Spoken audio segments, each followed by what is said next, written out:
in this case, you have a section, it doesn't just start de novo. You have a section of primer. You see this RNA primer up here in red? See that? The RNA primer is there to help the polymerase know where to start. Okay? Follow?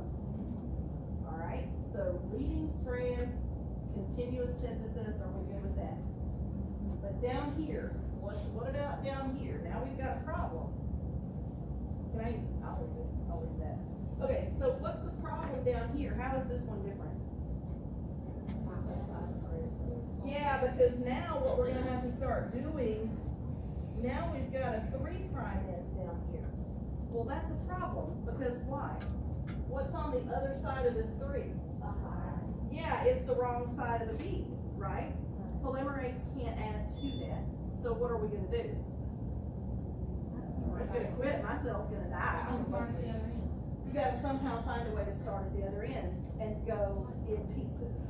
All right, so in that case, you have your RNA primer, which is the RNA primer, which is laid down here, somewhere in the middle.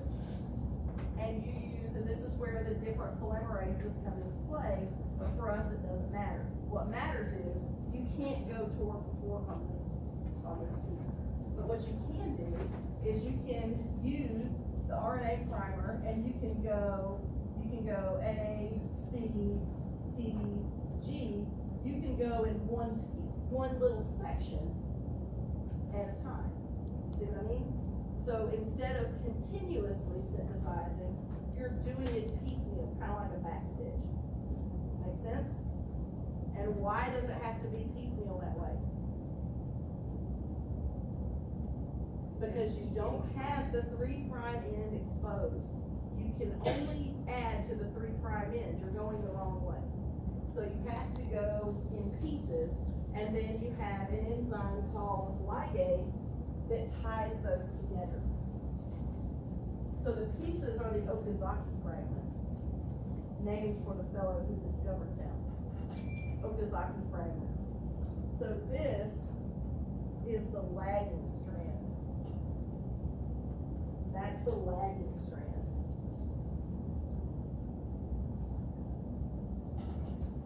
And again, if you use the RNA primer to help the polymerase know where to go, but you can't synthesize it continuously because you've got the wrong shape of sugar on that side.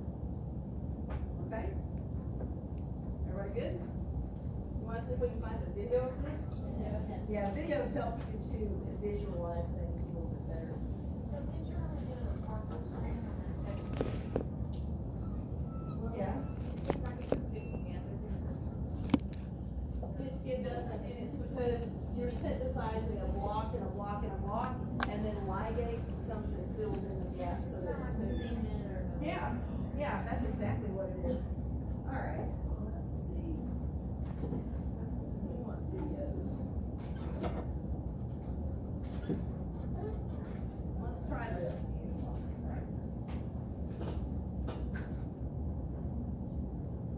Do we get sound? What happened to our sound? It's on. What? It's with the air conditioning. Yeah, but what the heck? Where there's a T in one strand, there will be an A in the opposite strand. Okay. And wherever there's a C, there will be a G in the other strand. Each strand has a 5' end and a 3' end. The two strands run in opposite directions. This determines how each strand of DNA is replicated. The first step in DNA replication is to separate the two strands. This unzipping is done by an enzyme called helicase and results in the formation of a replication fork. The separated strands each provide a template for creating a new strand of DNA. An enzyme called primase starts the process. Anybody want to take a guess what the primase is doing? Laying down the base pair. Yeah, it's putting down the primer. So we'll add primase to our list up here.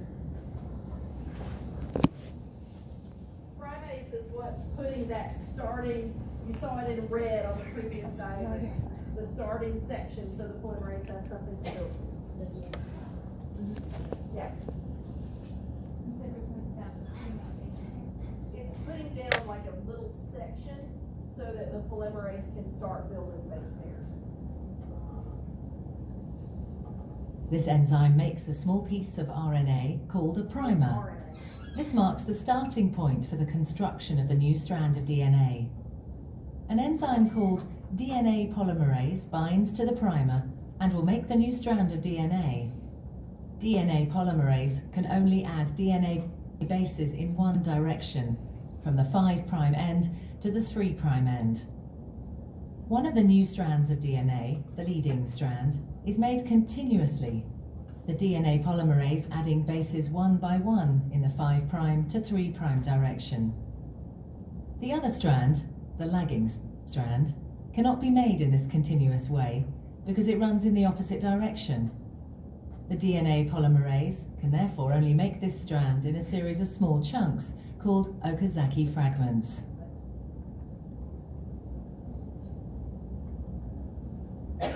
Each fragment is started with an RNA primer. DNA polymerase then adds a short row of DNA bases in the 5' to 3' direction.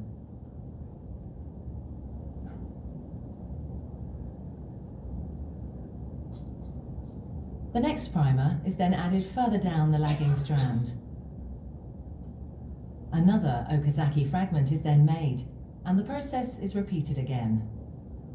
Once the new DNA has been made, the enzyme exonuclease removes all the RNA primers from both strands of DNA. Another DNA polymerase enzyme then fills in the gaps that are left behind with DNA. Finally, the enzyme DNA ligase seals up the fragments of DNA in both strands to form a continuous double strand. DNA replication is described as semi-conservative because each DNA molecule is made up of one old, conserved strand of DNA and one new one.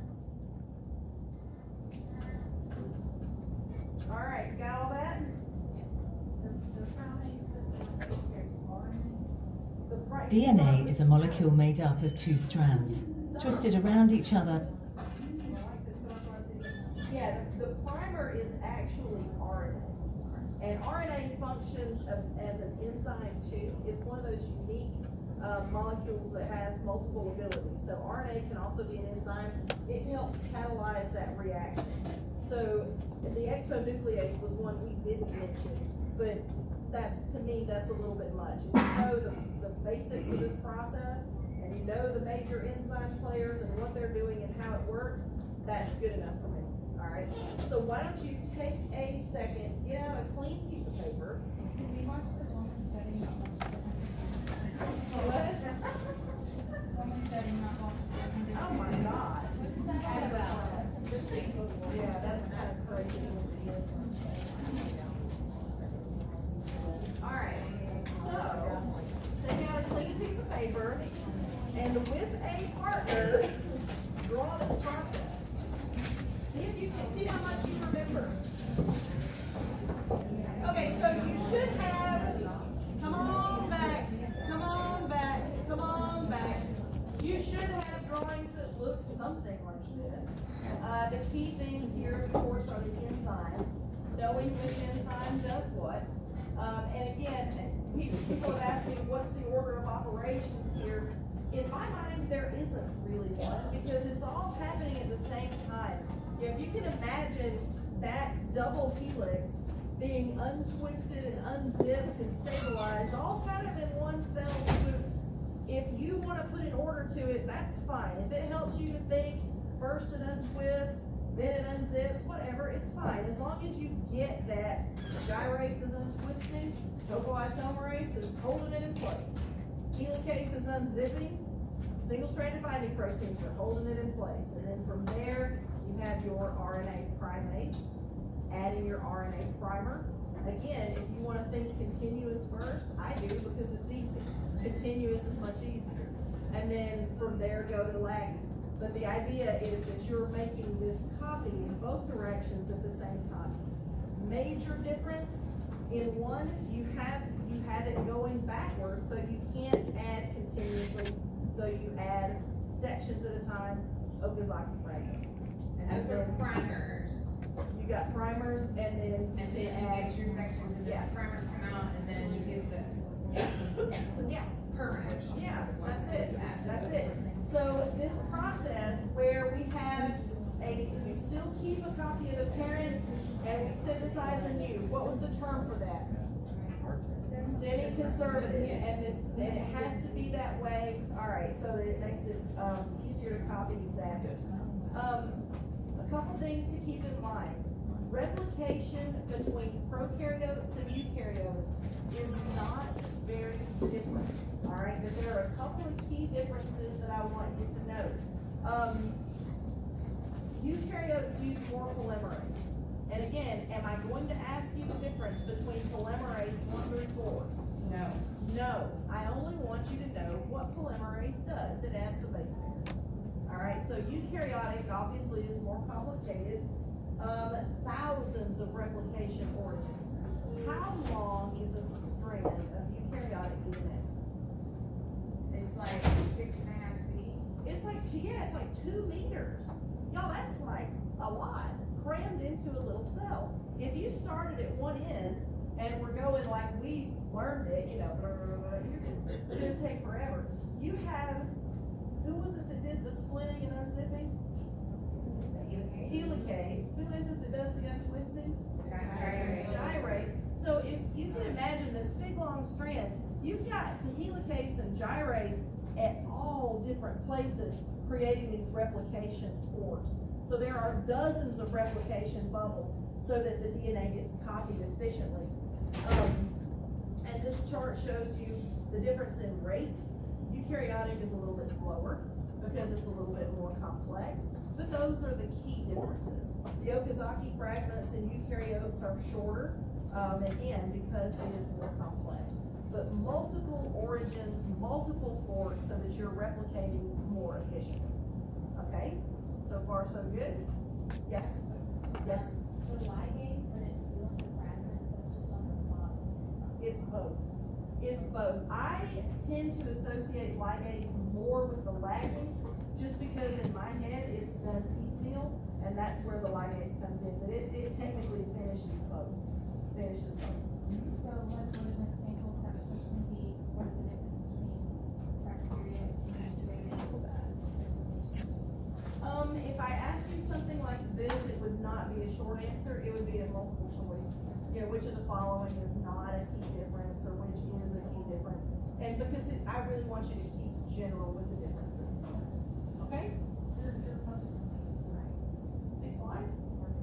They should be up. Yeah, they're chapter 11. Yeah.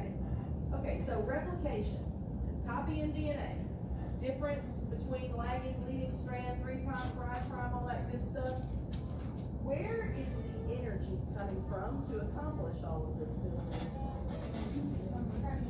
ATP, the breaking of nitrogen bonds. But do we use cellular ATP for this? We actually don't, and that's why I wanted to make this key point. Think about the backbone. When I'm talking about the backbone, I'm talking about the two sides of the ladder. What is that made of? Sugars and phosphates. Phosphates are high energy bonds, so you can glean the energy from those phosphate groups to make this process work. So you're not drawing on your cellular ATP supply, which is kind of cool. how does it get replenished? How does it what? Well, because you're building additional sugar phosphates as you build the strand. Yep. All right, so far so good. So that's replication. Hooray. Replication, all by itself. Replication is over here, right? Over here. Now, the rest of the stuff has to do with transcription and translation. Those two go together. Transcription, translation go together. Now we're on a whole different page because transcription, translation have to do with what process? Overall, what are we doing when we transcribe and translate? Copy. Now, we're not copying, what is our end goal here? Proteins. Yeah, so somewhere in your notes, put yourself an asterisk. Transcription and translation equals protein synthesis. That is separate and apart from replication. I cannot stress this enough, but I'm going to try. So transcription, translation, end goal is to do what? Create protein, protein synthesis, good. So we've got several types of RNA we gotta worry about. We've got primers. What are the primers for? To lay down, what, the template. Yeah, they start the building process. They tell the polymerase where to go. They let the molecules know where they're supposed to be. Their function is overall the same. mRNA, the M stands for? Messenger. And what is its job?